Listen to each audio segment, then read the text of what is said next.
Salve família tricolor, Turbina por aqui para falar de São Paulo e Cuiabá, da classificação do Campeonato Brasileiro e também informações do tricolor. Muito obrigado pela sua presença. Este é o vídeo de repercussão após a derrota do São Paulo para o Cuiabá na partida pela 16ª rodada do Campeonato Brasileiro. São Paulo visitou o Cuiabá, perdeu e segue sem vencer fora de casa. O São Paulo tem menos de 19% de aproveitamento fora de casa. É uma péssima campanha do tricolor fora de casa e se algum clube pensa em chegar a Libertadores pelo Campeonato Brasileiro, tem que melhorar fora de casa. E esse clube é o São Paulo. Então não dá mais pra gente passar pano pro São Paulo quando segue sem vencer fora de casa. O São Paulo que não venceu nenhum jogo, né? Nem para os clubes menores aí com menor expressão, com menor investimento. Então é vergonhoso a campanha do São Paulo fora de casa.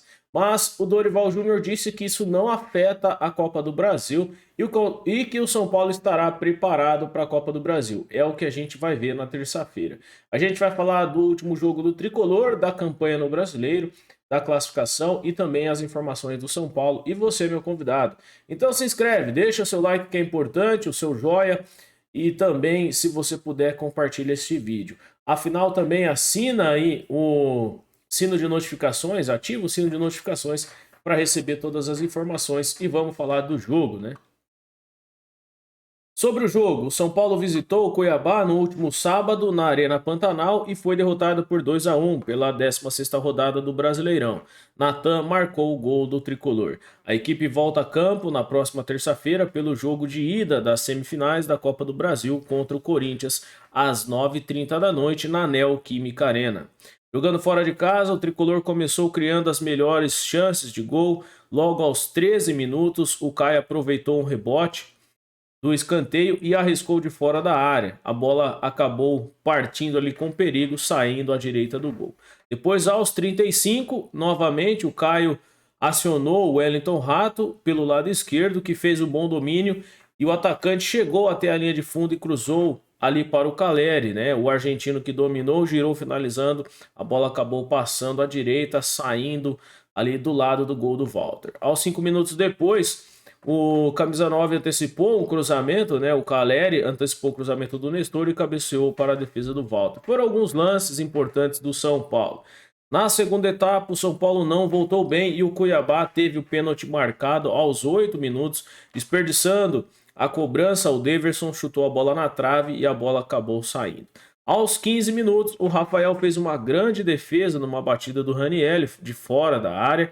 E no rebote, um novo pênalti marcado para o time da casa. Desta vez, o Cleison acabou batendo o pênalti e fez o gol, né? O São Paulo que saiu atrás tentou reagir, mas não conseguiu reagir. Após o gol, Luciano, Juan e Erisson entraram na partida e aos 27, Alisson e Michel Araújo também reforçaram o time. Logo aos 30 minutos do segundo tempo, o tricolor ficou perto do empate numa boa cobrança de falta. Ali o Pablo Maia chutando a bola perto da trave. 2 minutos depois, o Pita teve uma boa jogada na linha de fundo ali numa cobrança de lateral e acabou fazendo o segundo gol ali do Cuiabá. Nos acréscimos, o São Paulo fez o gol numa boa jogada do Caio Paulista, que tocou ali para o Erisson, que chutou a bola para dentro da área. E o Natan acabou empurrando a bola para o gol, né? O São Paulo que infelizmente é derrotado por 2-1 na última partida pelo Campeonato Brasileiro. Sobre a coletiva do técnico Dorival Júnior, né? Quando questionado a respeito da Copa do Brasil, eu quero aqui abrir aspas para o técnico Dorival. Né? A pergunta era como você já olha para o jogo contra o Corinthians, falando ali, né, mudando a chavinha, falando da Copa do Brasil. O Dorival disse o seguinte: olha, da mesma forma é uma sequência de trabalho natural e nós vamos buscar o melhor resultado, já que serão 2 jogos complicadíssimos, muito difíceis, com o Corinthians sempre em um clássico, né? Então aí falando do clássico do majestoso pela Copa do Brasil na semifinal, é muito difícil mesmo, né? O São Paulo ainda não venceu fora de casa e joga primeiro fora de casa. Além da importância que tem um grau de dificuldade, apresenta, né, um grau de dificuldade, mas o São Paulo vai estar preparado para os 2 grandes jogos eu não tenho dúvida disso. Vamos fazer de tudo para que possamos merecer a classificação. Foi o que disse o técnico Dorival. Também questionado a respeito da atuação fora de casa, né? O técnico Dorival acabou falando também que isso não complica o São Paulo. Copa do Brasil é um campeonato, o Brasileirão é outro, na questão de confiança da equipe, né? E ele disse o seguinte aí: a pergunta era: o que falta para o São Paulo conseguir repetir as boas atuações fora do Morumbi? E o Dorival disse o seguinte: olha, fora de casa na Copa do Brasil nós temos conquistado vitórias, então isso aí não é um problema que nós tenhamos que ficar debatendo a todo momento. Nós temos consciência de que realmente não aconteceram no Campeonato Brasileiro, mas a equipe está preparada para jogar, para criar, para buscar com a mesma intensidade de quando joga no Morumbi. É o que a gente quer ver nesse time do São Paulo, né? E é o que a torcida espera, Dorival Júnior. Agora, como você está fazendo juras de amor por outros clubes, a gente espera, no mínimo, o profissionalismo, não só do Dorival, mas da diretoria e de alguns jogadores, né? Que em momento decisivo quer partir aí para outro país para viver festinhas, né? Então, é o que a gente espera, né? Porque se essa equipe do São Paulo entregar a Copa do Brasil de mão beijada nas quartas, na semifinal aí, a gente vai cobrar muito esses jogadores e principalmente essa diretoria. O Dorival Júnior também falou o seguinte: não tínhamos um jogo falando tecnicamente muito bom, nem de um lado nem de outro, tampouco merecidamente eles encontraram em duas saídas de bola nossa a possibilidade de fazer o gol. Fizeram um ótimo resultado, nós estamos conscientes disso e vamos trabalhar agora para que melhoremos, afirmou. Ainda assim, Dorival disse o seguinte: primeiro, que a expulsão foi correta, falando da expulsão dele, né? Quando questionado a respeito da arbitragem, ele disse: eu falei que a arbitragem estava vergonhosa e tirando toda a confiança dos jogadores dentro de campo. Eram dois pesos e duas medidas, o resultado foi merecido por parte aí do Cuiabá e eles fizeram por merecer a expulsão correta e eles souberam se aproveitar de dois momentos nossos, disse o treinador, né? O Dorival Júnior falando a respeito da arbitragem, não quis criticar a arbitragem, né? Tem a questão aí de punição também, né? O próprio Luciano também falou ali após o jogo sobre a arbitragem. A gente vai colocar aqui a sonora do Luciano. E o Dorival falando que tecnicamente São Paulo não foi bom, né? Nenhum dos dois ali estava bem, né? Nem o Cuiabá, nem o São Paulo. Jogo muito truncado, muito feio o jogo, né? O campo também com a grama muito alta ali, né? E o São Paulo acabou aí não jogando bem. Disse que o Cuiabá se aproveitou dos dois momentos de falha do São Paulo, criou os dois pênaltis ali, a chance de gol também do segundo jogo. E disse que a expulsão foi correta. Eu concordo, eu acho que se você xingar a arbitragem ali com maneira desrespeitosa, você vai ser expulso. Mas a arbitragem também não ajudou em nada, né? Toda a arbitragem ali muito ruim. E mais uma vez a gente vê aí como é que árbitros desse nível aí pode apitar jogos do Campeonato Brasileiro da Série A, né? Não dá pra gente entender algumas coisas, né? Mas infelizmente é assim aí na CBF, é isso que acontece. Pra gente falar da classificação do Campeonato Brasileiro, o Botafogo segue líder e ainda joga na rodada, pode ampliar aí uma diferença enorme, né? Cerca aí de 14 pontos se vencer o Santos jogando neste domingo. Botafogo segue com 39, Grêmio com 29, Flamengo 28, Palmeiras passou o São Paulo com a vitória, chega a 28. Aí segue São Paulo e Fluminense com 25, Bragantino com 24, ali Atlético Paranaense na oitava colocação com 23 e Fortaleza com 23. Cruzeiro com 22 pontos é o décimo colocado do campeonato. Virando a tabela, tem o Cuiabá que venceu o Tricolor e subiu a 22, Internacional a 22 e Atlético Mineiro que segue sem vencer com o Filipão com 21 pontos. Na sequência, Corinthians na 14ª colocação com 16, o Santos com 16, o Bahia com 14 e o Goiás com 12. E aí já chega na zona de rebaixamento, Goiás, Curitiba, América Mineiro e o Vasco da Gama. Que tristeza o Vasco, hein? O Vasco dos meus amigos, Eduardo, né? Alguns conhecidos aí que torcem para o Vasco, infelizmente aí o Vasco numa draga, né? Ali com 9 pontos na última colocação, né? O Vasco do Léo Pelé, né? Que saiu do São Paulo, foi pro Vasco Vasco virou SAF, olha aí a situação, né, do Vasco da Gama aí com 9 pontos. O Luciano também falou a respeito aí da arbitragem, não quis falar, criticar a arbitragem abertamente, né? Mas a gente vai colocar aqui a sonora do Luciano, né?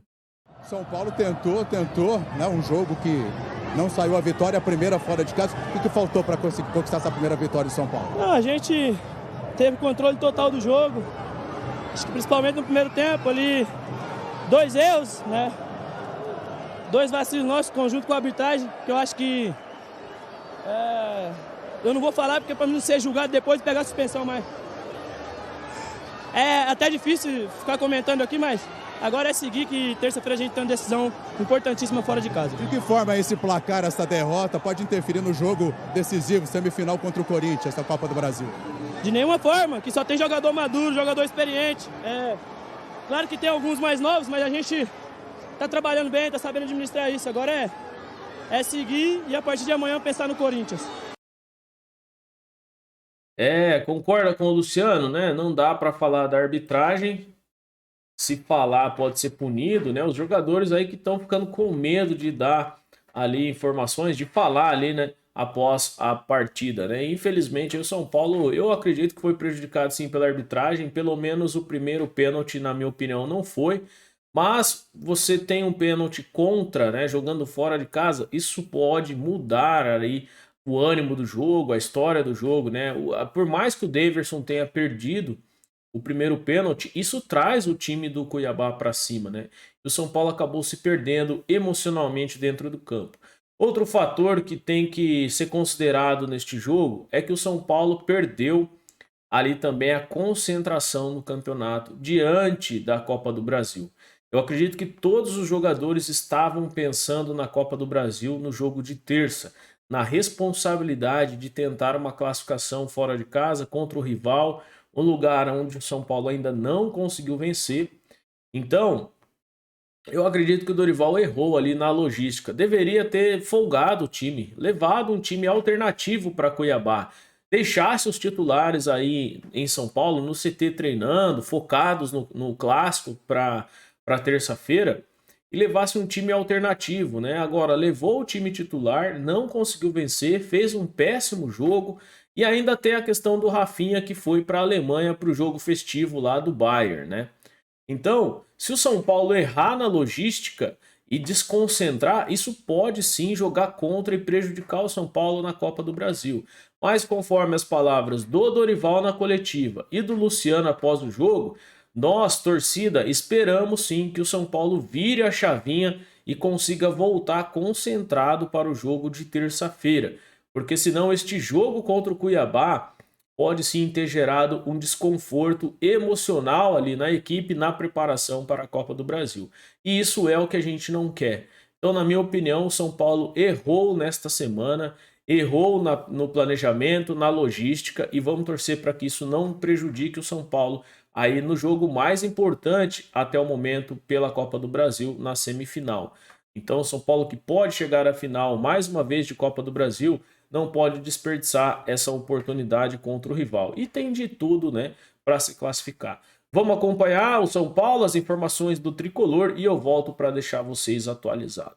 Para a gente finalizar esse vídeo, a gente vai falar das categorias de base, né? Pelo Sub-14, o São Paulo venceu o rival Palmeiras na Copa Alcance SA Cup. Essa Copa aí que aconteceu na cidade de Ribeirão Preto, o São Paulo acabou vencendo ali o Palmeiras por 4-2 na semifinal, e neste domingo joga a final, né? Esperando ali os vencedores de RB Bragantino, né? E ali que joga também, né? Tem ali Cruzeiro, Ferroviária, o Cruzeiro, né? Ferroviário, o RB Bragantino, que jogam ainda, e o São Paulo aguarda a final, né? A final entre Red Bull Bragantino e Cruzeiro. São Paulo aguarda o vencedor para ir para a final contra um desses dois times, né? Na primeira fase, o São Paulo venceu a Ferroviária por 4-2, depois venceu o I9 por 1-0 e depois empatou com o Cruzeiro em 2-2. Já na semifinal, o São Paulo venceu o Palmeiras por 4-2 e chegou à final para este domingo, né? Parabéns aí aos meninos do Sub-14 na Copa Alcans SA, né? O São Paulo que está na final do Alcans Sul América Cup Sub-19, né? O torneio que está acontecendo aí na cidade de Ribeirão Preto, no interior paulista. Eu volto para falar deste jogo após a final. Vamos ver se o São Paulo consegue ser campeão aí na Alcans Sub-14, né? E depois eu volto para deixar você informado. Essas são as notícias do Tricolor. No momento, né? Informações aí do São Paulo. A base feminina que conclui a semana. O São Paulo que está fazendo uma peneira no futebol feminino nas categorias de base, né?